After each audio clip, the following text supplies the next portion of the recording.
Hello, my name is Ben Pitts, and over the course of this semester I developed a timeline calendar on the Android system.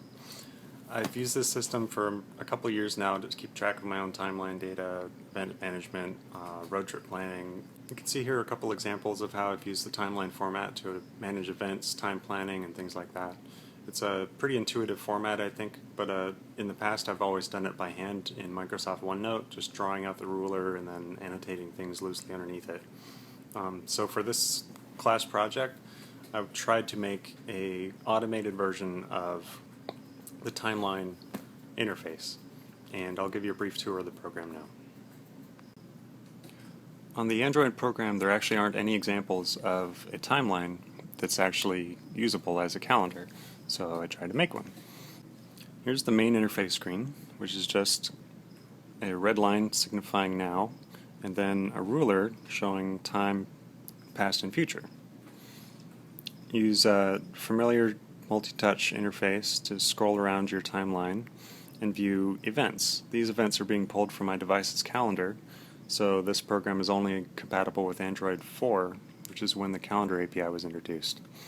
You can see the ruler itself changes format based on how close you're zoomed in. So you can see years and months, and then the months spread out, and then these little hash marks represent weeks. And as you get closer, you can see entire days, and then more details on which days are what. And then eventually it breaks down into hours and individual hours. The events you can see below show the event title and description text if provided.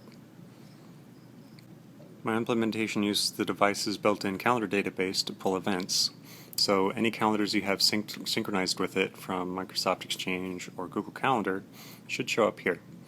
So it'll show calendar events from Facebook, Google Calendar.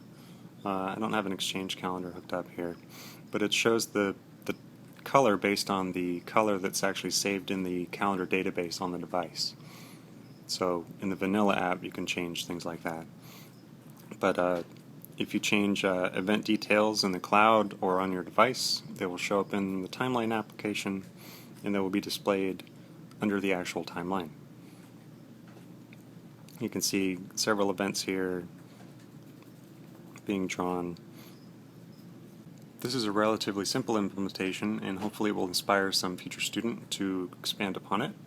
And if you do, I hope you drop me a line because I'd be excited to see what you do. This is certainly not to the point where I would have wanted it after just a couple weeks of in-class work, but it's a good start, and I'm pretty happy with how it is.